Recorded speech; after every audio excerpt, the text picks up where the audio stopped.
अखिलेश यादव के घर पर आकर कोई पत्थर नहीं फेंकता, मेरे घर पर आकर पत्थर फेंकता है। अखिलेश यादव जेल को नहीं जाएंगे, जेल को जाना हमारा मुकद्दर बना दिया गया। अखिलेश यादव का एनकाउंटर नहीं होगा, एनकाउंटर मेरा है, हर गोली पर मेरा नाम लिखा है। बच्चों को पुलिस ने गोलियों का निशाना बना दिया CAA में मीरठ में, तो उनका नाम भूल गए? जिन पुलिस के लोगों ने अपने नापाक उंगलियों से गोलियां चलाई है, तैयार हो जाओ।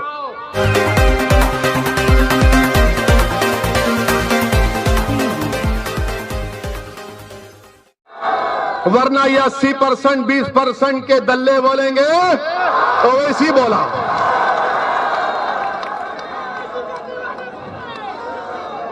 – 2017 का विधानसभा हुआ, क्या आपने बीजेपी को वोट नहीं दिया तो कैसे योगी मुख्यमंत्री बन गए? कैसे बने योगी मुख्यमंत्री बताओ? आपसे सवाल नहीं कर रहा हूं, मैं उन लोगों से कर रहा हूं जो असदुद्दीन ओवैसी पर उंगली उठाते हैं। हम जब दलाल देते हैं, प्रूफ देते हैं, तो इनकी जबान खामोश हो जाती है और खामोश बैठ जाते, समझ में नहीं आता कि इससे कैसे मुकाबला करें।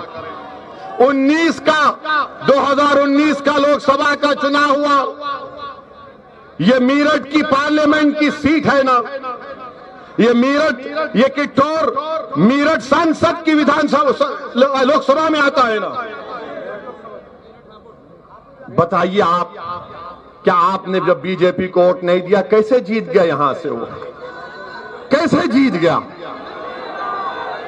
अखिलेश यादव ने 3 इलेक्शन हार गए। अखिलेश यादव 14 का, 17 का और 19 का 3 इलेक्शन अखिलेश यादव हार चुके हैं। और अगर आप अपने वोट की कीमत और अहमियत को नहीं समझेंगे तो फिर नुकसान आपका होगा, अखिलेश यादव का नहीं होगा। अखिलेश यादव आराम से बैठे, अखिलेश यादव के घर पर आकर कोई नारा नहीं लगाता कि अखिलेश कब्रिस्तान या पाकिस्तान के नारे सुनना हमारे मुकद्दर में लिखा हुआ है। अखिलेश यादव के घर पर आकर कोई पत्थर नहीं फेंकता, मेरे घर पर आकर पत्थर फेंकता है। अखिलेश यादव जेल को नहीं जाएंगे, जेल को जाना हमारा मुकद्दर बना दिया गया। अखिलेश यादव का एनकाउंटर नहीं होगा, एनकाउंटर मेरा है, हर गोली पर मेरा नाम लिखा है। अखिलेश यादव के बच्चे सुनो मेरी बात को, अखिलेश यादव के साथी, उनकी औलाद अच्छे बड़े स्कूलों में पढ़ेगी। मेरे बच्चों को स्कूल में पढ़ाने के लिए स्कूल नहीं है, स्कूल है तो फीस देने का इंतजाम नहीं है। अखिलेश यादव के यादव बरादरी के लिए उनके नौजवान ग्रेजुएट हो जाता है, मुसलमान ग्रेजुएट नहीं हो सकता। बताओ फिर कौन आवाज उठाएगा? आपको लड़ना है, मैं नहीं। मेरी जिंदगी का कोई भरोसा नहीं है। मैं आपको एक पैगाम देने आया हूं मेरे अजीज दोस्तों और बुजुर्गों, आप सिर्फ एतमाद हासिल करो, डर से आगे निकलो। आप सोचते हैं कि अगर वोट नहीं डालेंगे तो क्या होगा? आपने 3 मरतबा वोट दिया ना, 14 में, 17 में, 19 में, तो क्या हुआ? इनका वोट मोदी के गोद में बैठकर इनका वोटर चाय पी रहा है। ये हकीकत है, मैं आपको बयान कर रहा हूं। मेरे अजीज दोस्तों और बुजुर्गों, जो लोग हम पर इल्जाम लगाते हैं, बताओ इन दलील जो दिया हूं ये सच है या झूठ है? इस पर कोई जवाब नहीं दे सकते। बिहार में हम इलेक्शन लड़े तो बिहार के असेंबली के इलेक्शन में भी यही 80-20% के लोग शुरू हो गए। ओवैसी लड़ रहा है, बीजेपी आ जाएगी, बीजेपी आ जाएगी। बिहार में आरजेडी और कांग्रेस और माले का अलायंस हुआ। करीब 70 सीट पर कांग्रेस लड़ी और मजलिस 19 सीट पर लड़ी। 19 में हमने 5 पर कामयाबी हासिल की और जो बचे सीटें थीं उसमें 9 पर कांग्रेस और राजद कामयाब हो गए, 6 पर नीतीश और मोदी कामयाब हो गए। हमारी वजह से नहीं हुए। अब बिहार में 2 विधानसभा का बाई इलेक्शन हो रहा है। जो बिहार में ओवैसी को गालियां देते थे, क्या क्या बकवास बकते थे, क्या क्या इल्जामात मुझ पर लगाए, मैंने उन तमाम इल्जामात लगाने वालों को अल्लाह के हवाले कर दिया हूं। अल्लाह फैसला करेगा उसका इंशाअल्लाह ताला। उस वक्त अब बिहार में 2 विधानसभा के बाई इलेक्शन हो रहा है। 30 नवंबर को पोलिंग है। 1 साल पहले तक ओवैसी को गाली देने वाले आज कांग्रेस और आरजेडी एक दूसरे का मुकाबला कर रहे हैं। बताओ आप, इनकी मुनाफिकत देखिए, इनका ड्रामा देखिए। आरजेडी लालू और कांग्रेस के राहुल एक तरफ दोनों लड़ रहे हैं, और अगर कल वहां पर जेडीयू जीत जाएगी तो किस पे इल्जाम लगाएंगे?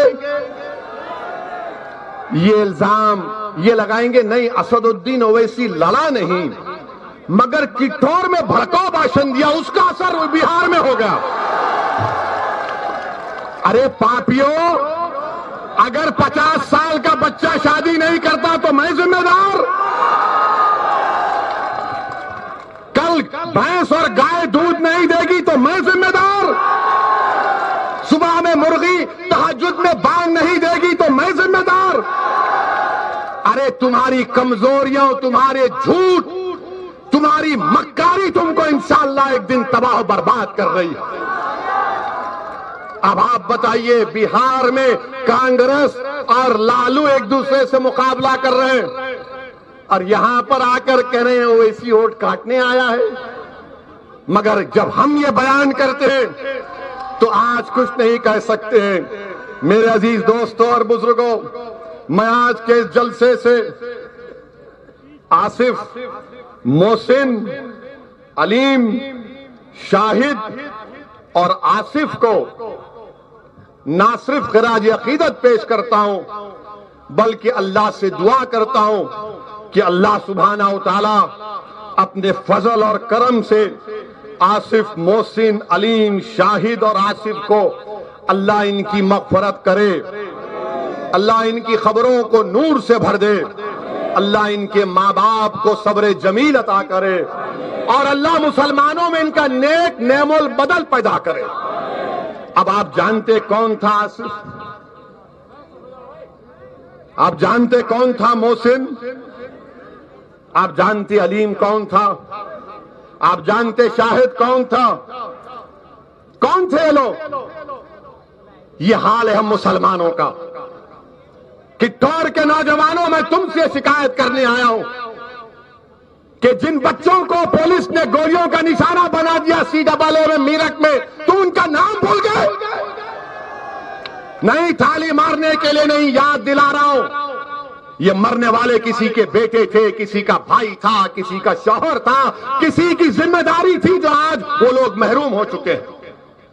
हम भूल चुके हैं। ये हाल हम मुसलमानों का है, जिनको सीनों पर गोलियां मार दी गई, इसलिए मारा गया क्योंकि मुसलमान थे, और आप उनको भूल रहे हैं। याद रखो इन लोगों को, याद रखो इन लोगों को। ये मरे नहीं, ये जिंदा हैं, ये शहीद है, अल्लाह की राह में उन्होंने अपनी जानों को कुर्बान किया है। अल्लाह ने कुरान में फरमाया कि इनको ग़िज़ा दी जाती है। आसिफ को गोली मारने वालों, मोहसिन को गोली मारने वालों, अलीम और शाहिद को मारने वालों, सुनो, ये जिंदा है, तुम्हारी गोलियों ने इनको खत्म किया होगा, मगर इनके जिस्मों को खत्म किया होगा, मरो जिंदा है। ये शहीद हैं, और अल्लाह के पास इंसाफ होगा इंशाअल्लाह ताला। जिन जालिमों ने, जिन जालिम हुकूमत ने हमारे बच्चों को हमसे छीना है, जिन पुलिस के लोगों ने अपने नापाक उंगलियों से गोलियां चलाई है, तैयार हो जाओ, अल्लाह इंसाफ करेगा इंशाअल्लाह ताला। हम कुछ नहीं करेंगे, हम जमहूरियत में लड़ेंगे। हमारे पास हथियार नहीं है पुलिस वालों, हमारे पास ये हमारे हाथ, हमारे हथियार है, ये हमारे हाथ हथियार है, जो हम अल्लाह के सामने रो रो कर भीख मांगेंगे। अल्लाह, तेरे उम्मत मोहम्मदी के इस बच्चे को मारा गया, तू इंसाफ करम, बेबस है। मेरे अजीज दोस्तों और बुजुर्गों, आसिफ, मोहसिन, अलीम और शाहिद की कुर्बानी को याद रखो, याद रखो, भूलो मत इन लोगों को। और वहीं पर मेरे अजीज दोस्तों, बुजुर्गों, अब आप देख रहे हैं कि अगर किसी की मौत होती है पुलिस के एट्रॉसिटी की वजह से, हर पार्टी का लीडर पहुंच जाता है।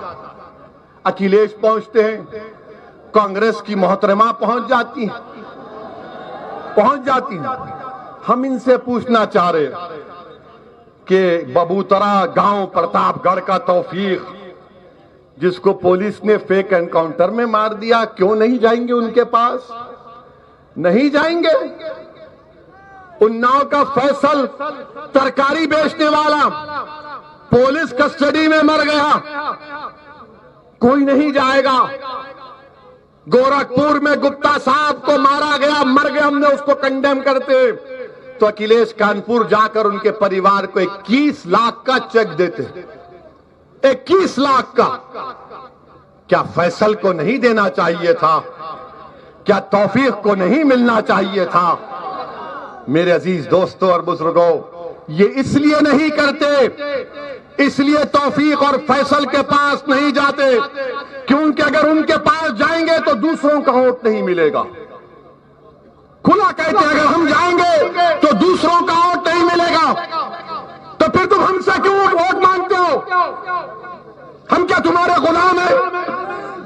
हम क्या, हमारे मुकद्दर में लिखा है कि एक को डाले, बाप को डाले, बेटे को भी मुख्यमंत्री बनाया, एक एक परिवार से 3-3 को प्रधानमंत्री बनाया, कितनों को यहां पर विधानसभा भी जाया, सांसद बनाया, मगर इंसाफ कहां हुआ बताओ? यही मंजलिस की लड़ाई है इंसाफ की। मेरे अजीज दोस्तों और बुजुर्गों, फिर मौला कलीम सिद्दीकी को जानते मौला कलीम सिद्दीकी को? कितने लोग जानते? हाथ उठाओ। वही हाथ वैसा ही रोको। कितनों ने कलीम सिद्दीकी का नाम लिया? कौन सी पार्टी ने नाम लिया बताओ? क्या सपा ने लिया? क्या बीएसपी ने लिया? क्या कांग्रेस ने लिया? क्यों नहीं लेते? पूछो अपने आप से। इसलिए नहीं लेते कि कलीम का नाम लेंगे तो शाम नाराज हो जाएगा। अगर कलीम का नाम लेंगे तो शाम नाराज हो जाएगा। अगर कलीम का नाम लेंगे तो योगी नाराज हो जाएगा। अगर कलीम का नाम लेंगे तो मोदी नाराज हो जाएगा। इसीलिए कलीम का नाम नहीं लेते।